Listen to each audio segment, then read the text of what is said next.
Good afternoon, everybody. Dan Edwards here, managing broker with the Eastside Real Estate Team, and this is the Seattle's Eastside Real Estate Podcast. We're going to have a great show today. We've got a lot of great things to cover, a lot of stuff you've heard out in the news, and I want to kind of share with you my take on what's going on. If you are watching this live, thanks for watching. Please go ahead and share and put your comments in the comment box. It is Wednesday, April 14th, live on Facebook. Feel free to subscribe to our channel. You can find our channel on YouTube, the Eastside Real Estate Team. Feel free to subscribe, where we share more information about what's going on the East Side in addition to these podcasts.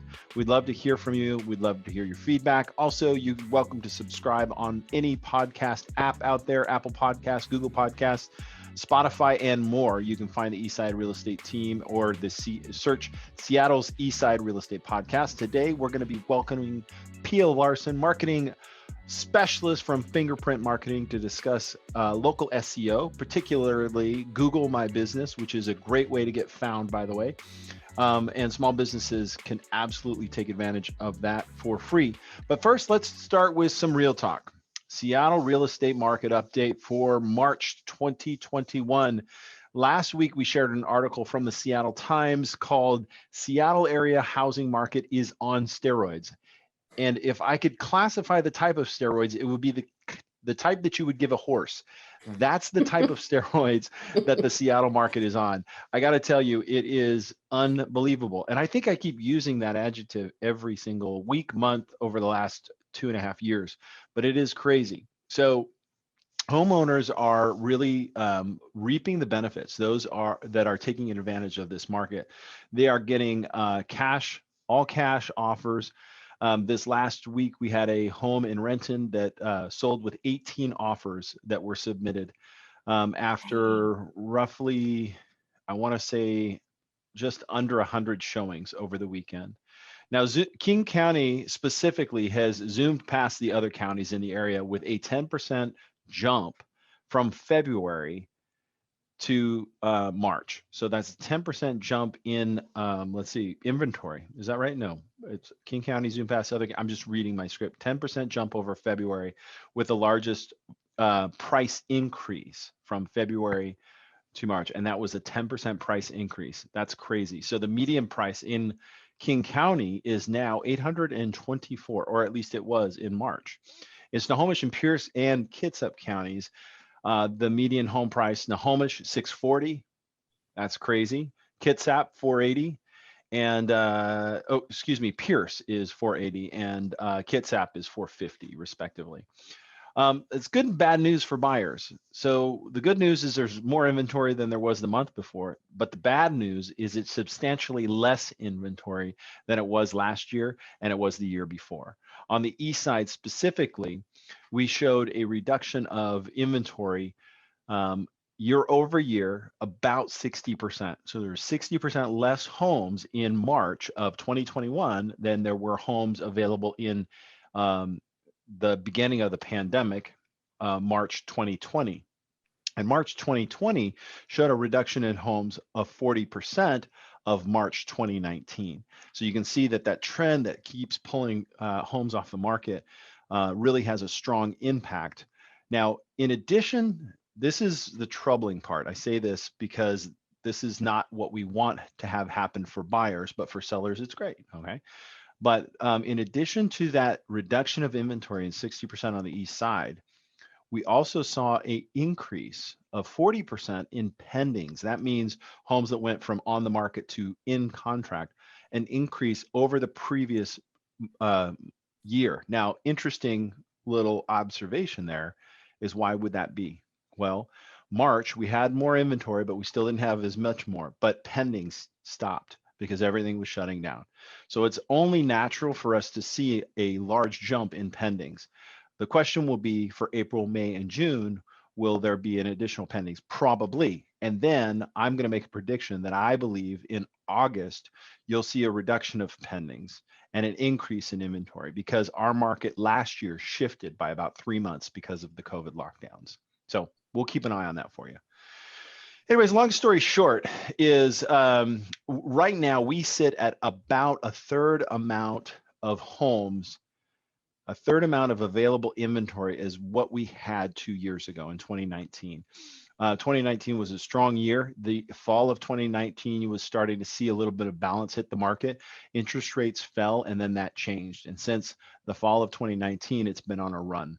So we're going to kind of see that prices in all four of these counties has changed. King County, it surged 14.5%. Pierce County, 21.9% in Snohomish County. So Pierce County was 17%. Snohomish County was 21%. Why is that? I think what we saw happen is a lot of people were looking for that affordability sector. Where can I find an affordable home? And they jumped up to Everett.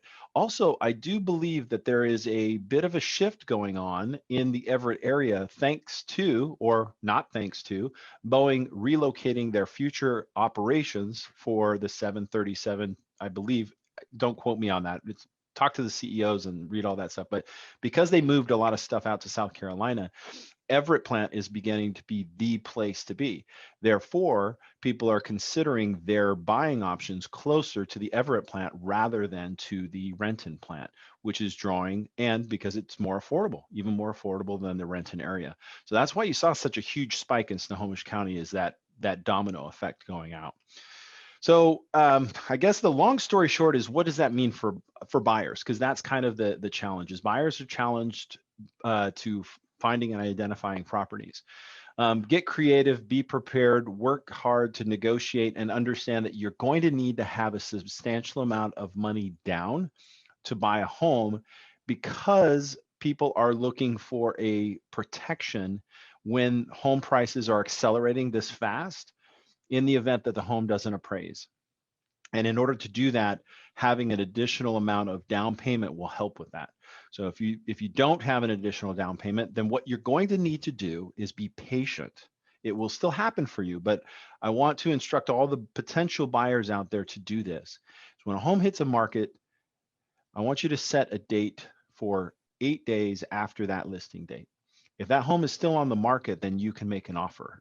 Okay, you could go ahead and make an offer before and make it super competitive, but knowing that if you have very little ability to compete with cash money, extra earnest money, all of that stuff, or your contingent, what you want to do is wait for about a week when that home, if that home is still on the market, that means there wasn't a competition for it, which means you can come in and offer full asking and have a few contingencies, maybe not all, but it will make you less emotionally drained, because we're seeing a lot of buyers just going, I'm giving it my best shot over and over again, and I'm failing. So see if a home makes it past that 7-day window, and then strike, and then just don't get crazy. Don't think that you could take advantage of the seller, because it's still a seller's market.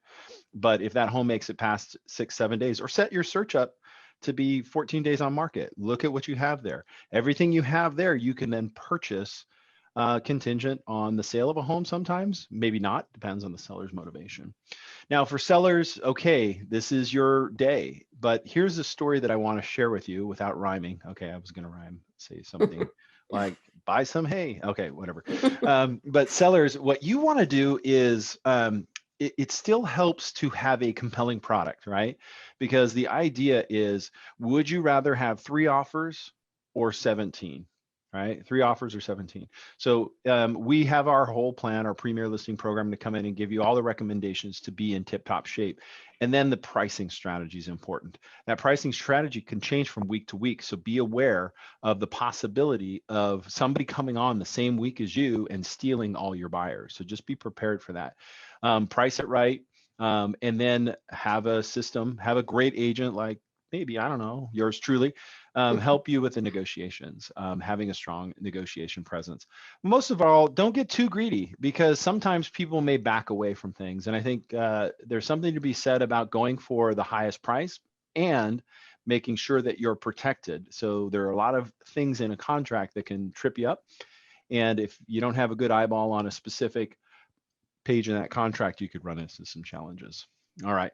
Well, there's tons more to talk about with the real estate market, but if you have future questions, current questions, I was going to put together a list of some of our buyers.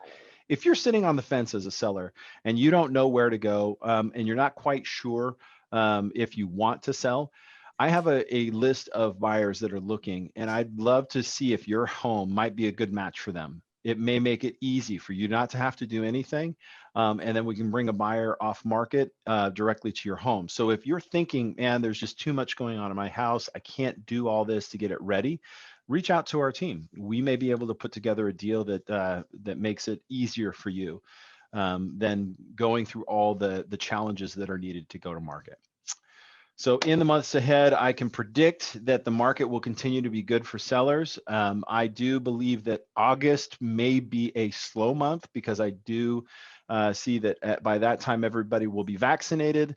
People will want to get out and about, even, meaning everybody. I mean, I know there's some people that have been out and about now, but August in this area in the Pacific Northwest, people are going to be taking advantage of that. So by a slow month, I just mean it'll still be great.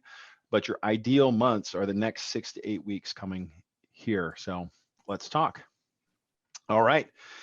You can reach out to me via phone, 425-200-4093. Find us on our website, the Eastside Real Estate Team. I'd be happy to answer any and all of your questions. Next up, after this short commercial break, we will be talking to Pia Larson from Fingerprint Marketing. Now, are you tired of the same old conversations and awkward Zoom networking meetings? Well, an organization called BNI is changing the way the world does business by connecting you to a strategic relationship that can help you grow your business. For me, I've grown my business over the last 10 years as a part of the Eastside Connection in Bellevue. Now, we used to meet in person. Right now, we're meeting on Zoom. It's a fantastic format. And BNI is actually, it's not just a networking group. It is an actual focused plan for building your word of mouth business. So there are members around the world. You can, if you need referrals to anybody in other cities, generally speaking, there's going to be a representative in that area. For me, I have agents all across the United States that are Keller Williams agents, and I look for Keller Williams agents that are also BNI members because they understand the power of the referral or the word of mouth business. So if your business is looking to get a jump after the COVID crisis and you want to accelerate your business fast, join me this Thursday at 7:30. You can reach out to me via email, dan.edwards@kw.com, dan.edwards@kw.com, for an invitation to our meeting this Thursday morning at 7:30. Or you can just go to bninw.com and find a chapter near you. All right, we're back. Welcome back to the show. Pia, how are you doing today? I'm doing great. I'm just listening to all your real estate numbers, and I'm just blown away. such a time in our lives. It really is. And I have to say, so let me give you your introduction. So Pia is our Fingerprint Marketing. She is our resident SEO expert and small business marketer with Fingerprint Marketing, and also a BNI member. And Pia brings her 25 years of marketing experience. It's her third successful small business. She has designed a full service digital agency to help small business owners crush the competition through beautiful web design, smart branding, strategic marketing, and more. As a self-proclaimed marketing crash test dummy, ooh, I like that, Pia knows both the pain and the triumph that entrepreneurs experience, and how marketing can be the missing element between full-on failure and fantastic fortune. Collectively, Pia's team offers over 150 years. Dude, they were putting signs on those big bicycles with the big wheels. They had signs behind them. I'm just joking. But 150 collective experience with their clients, most of whom have doubled their business by partnering with Fingerprint Marketing. Pia Larson's business wisdom and insight will inspire small business owners to get serious about their online presence and consider new innovative ways to get it right through the power of technology. And I always say we should never be trapped by technology. It should always make us look better. And Pia knows her way around the topic today, which is going to be Google My Business. We all want to Google our business. So let's start with that. Welcome back to the show, Pia. Thanks for having me again, Dan. I love being on your show.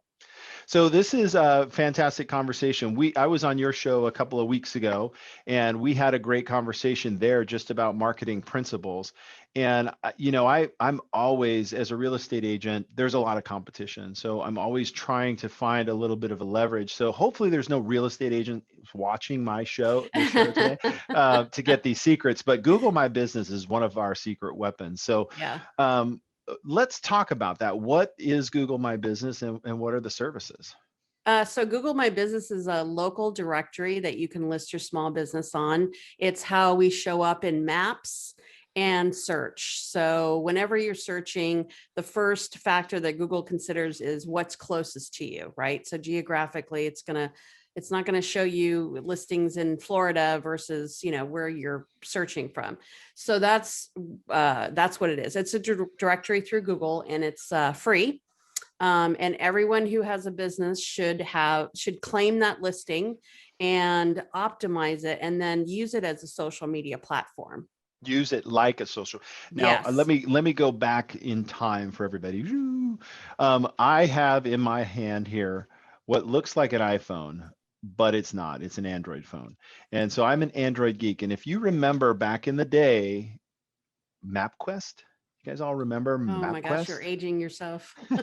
So MapQuest is like how you got directions to a place. So Yeah. you went on to MapQuest, and then shortly thereafter, Google created this map space. And I don't know if they bought somebody. Most likely they bought somebody. So somebody else might know the story.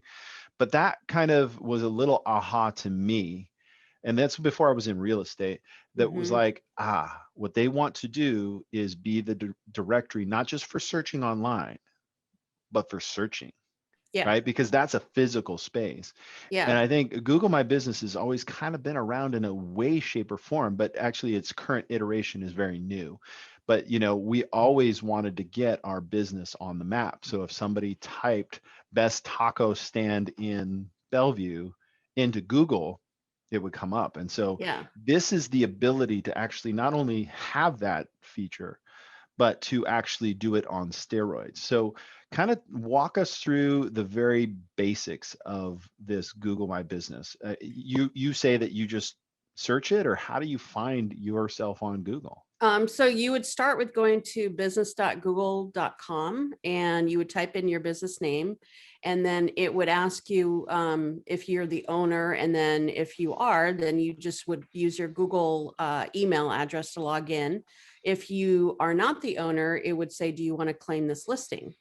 So go ahead and claim it, and then just walk through each feature on the left-hand side of the dashboard, and fill in all the information. Oh, So I I'm brought bringing it up your up for you to screen. look Yeah. at. Yeah.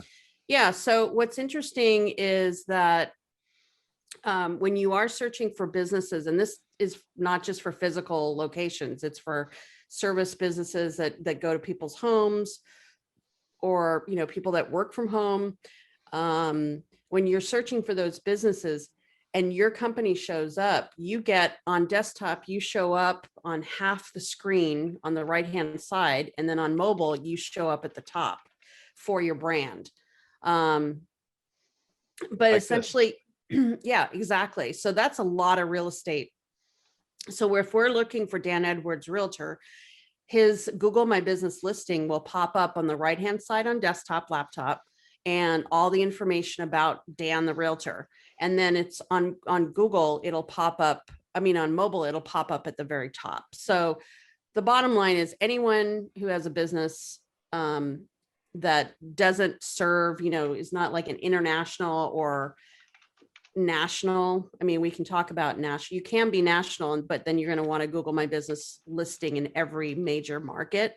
But mostly for small businesses that do business in Washington or Puget Sound, you're going to want a directory listing. And then once you've claimed it, essentially Google will send you a postcard in the mail, and you'll get it within 5 days, and it has a little code on it. And then you just log in and add the code, and that means that you're verified and that you actually own this listing, this piece of real estate. And then you want to go in and optimize it. So your hours, what type of payments, your services, make sure that you have a great description of all your services. You can add several. I don't think there's a limit. A great description of who you are. One tip on the description, make sure that you create kind of a hook at the beginning, because people are very short on attention. So you want something that makes you stand out from your competitor. So should I have a Um, hook on this somewhere here, Pia? well, I don't see a description on there. Yeah, I know there is one. Yeah. So I don't know if it's missing or what's the deal. Let's see. That's under the info section, right? Yeah, it's under the info. And if you scroll down to the left, yeah, I'm not seeing it. Yeah, we might have to do Might have some to juice it up, here. right? Yeah, you got to okay. juice it up. So just go through all the information stuff on the information tab. The second thing you're going to want to do is upload photos. Yes. Photos are huge because not only are they searchable, but we are all visual people. 92% of our communication that we resonate with is visual. So you can do team photos, you can do location photos, you can do service, in person, whatever, just whatever you want, something that represents your business, your products, your services. The next thing you're going to want to do is start getting Google reviews. So here's what I have found and studied in the past few years is that if you get at least 25 good reviews, your chances of showing up on page one are much higher than your competitor. 25. Yeah, 25 is the magic number. The next magic number is 50. Google will not tell you this, but this is what I've been doing, working with clients for many years on their reputation management. Lauren, I know you're listening, so just a little heads up on the 25ers. Yeah. And then the next thing is did you know, Dan, you could add video? You could also add video Yes. in the gallery, and we all know video sells. So you can add 30-second videos in there and then post. So this is why I call it a social media platform, because you can go into Google My Business and post once a week, or you can do it daily actually, but it stays a week. Mm-hmm. Kind of like if you remember Craigslist, you always had to post every 7 days.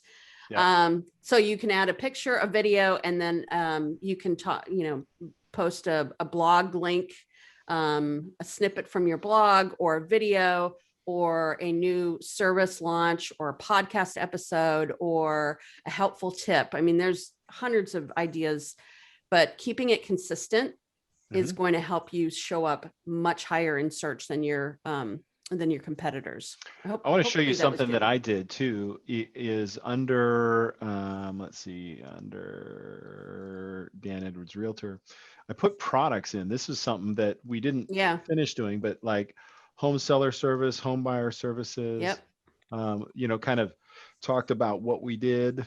Yep. And that helped. You can really drill down and create high categories and then drill down to subcategories of your services. Yeah. And that's the thing is, if you're a small business and you want to have a presence, you don't need to spend a time and money, especially if you're located, location, right? You don't have to spend a lot of time and money on this fancy website, because most people are going to come in here, search for what you're providing and click and make a phone call, or they're going to click on a link. Obviously, eventually Pia can put together a nice landing website for people to see those products and services. But, I actually bought tickets. I was in this week in South Carolina. I bought tickets for a riverboat cruise via Google, because I just searched riverboat cruise. It was there. I was like, find the appointment, book, and I booked it and bought it. And off I went without going to that riverboat cruise website. Now, I don't know who got what money out of that, but, I think there's probably some kind of costs associated with using that. But yeah, it's pretty cool. No, it's actually because of Google My Business. It's called zero-click search results. So essentially, you are showing up in search on page one without people even having to go to your website. They get everything they need right there. Right. So because why not provide registry. them? Yeah. So why not provide the most information? I can easily look at, with new prospects, I'll pull up their competitors and I'll show them how little information their competitors have. So it's not very hard to move the needle. I mean, I worked with one guy last week and he literally, his phone is ringing off the hook now because he's just leveraged this one tool. And I really think those businesses, right, that have suffered. I think about dry cleaners right now Yeah, because actually I had a nice long conversation with my dry cleaner, and he said that he's just hanging on right now. It's tough. Now, yeah, if he were to hop on and create a profile and create some services, he's going to get found maybe a little bit more. But some of those smaller businesses that have services in a region or a location, is there is no, I mean, free is a very good price. Last I checked, anyways. yeah, yeah. And the thing is too, you can promote events on there and drive more traffic to your main website with calls to action. So schedule a consult, schedule an appointment, that kind of stuff. So there's a lot of, and they keep adding new things to it. All right, cool. Well, so if somebody wanted to get started, how would they contact you? So best place to find me is fingerprintmarketing.com. They can click the get a quote in the upper right hand corner, which will take them to my calendar, and we can schedule a strategy call. And I also have a consultation that I do for Google My Business where we go through it for you and brainstorm on leveraging that. So if you want to schedule that, let me know. I will definitely reach out to you. Awesome. Pia, thank you so much for coming on the You're show. I really welcome. appreciate it. All right, let's see. Next up, after this, we don't have a short commercial break, but we do have a brand new team member. Gary Richter is joining the Seattle Eastside podcast. Gary, are you there? I'm here. Thanks All for right. the wonderful welcome. All right. Well, thanks for coming in. Gary joins us as our client care representative. He works with our team to help identify potential buyers and sellers that are looking to connect up with the team.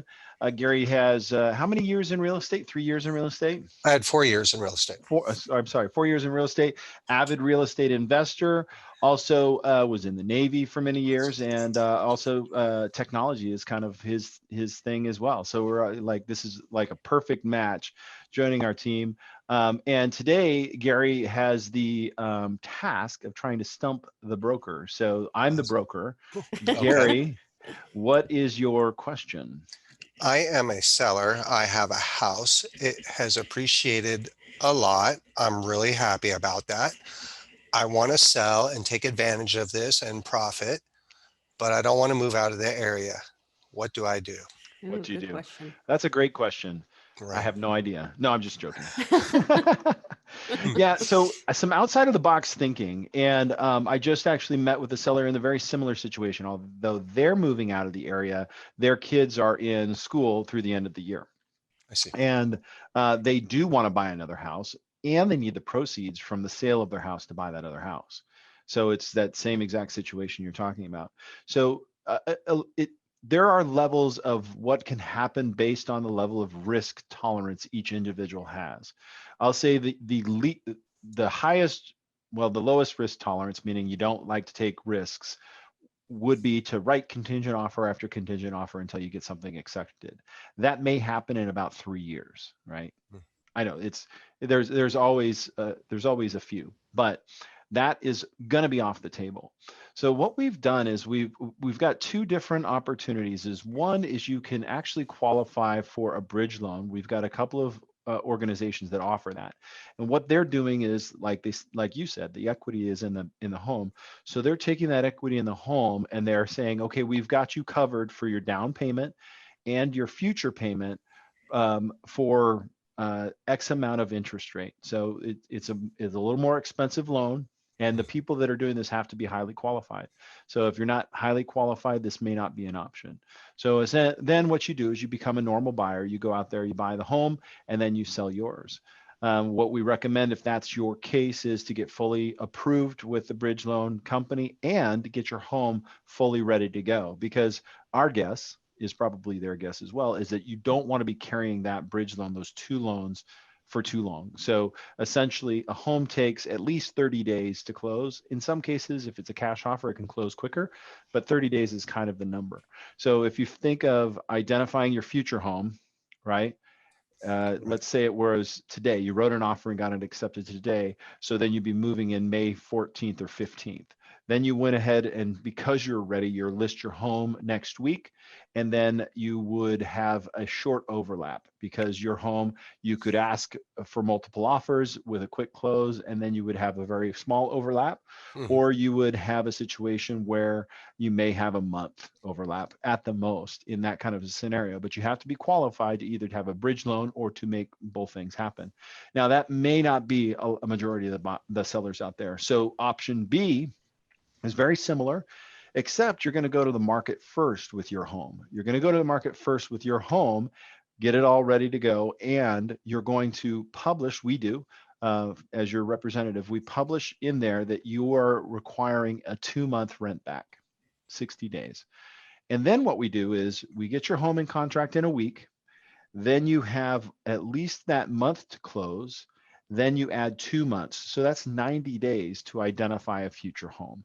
Now, that one is probably more risky than the other, but the third option is in those 90 days. If you're unable to find the next home, well, then you look for a short-term rental opportunity. So they're kind of layers upon layers. And the reality is we've been very successful with all of those without having somebody stuck in 2 homes or somebody homeless as a result. So yeah, those are your options. Okay. Homeless is definitely not good. No, homeless is not good. Although I did have a friend decide to just become a vagabond, and Well, they're happy with that yeah, kind of scenario. So nice. awesome, Gary. Thanks for that question. We look forward to a tougher question next time. That was easy, man. Come on, I need you to All stump right, me next time. next time. All right, Gary, Pia, thank you guys both for coming on the Seattle Eastside You're Real Estate welcome. Show. We appreciate You're you guys welcome. joining us today. Thank you. If you out there watching decide it may be the right time to buy or sell, please reach out to the team at the eastsiderealestateteam.com. You can reach us at our phone number at 425-200-4093. If you know of anybody you think would be a benefit to coming on the show, please send them to us. Thanks for watching. We appreciate y'all. Enjoy a fantastic weekend. I hear it's going to be fantastic in the PN Dub. So The 80s. the 80s. Woo! Woo! Enjoy.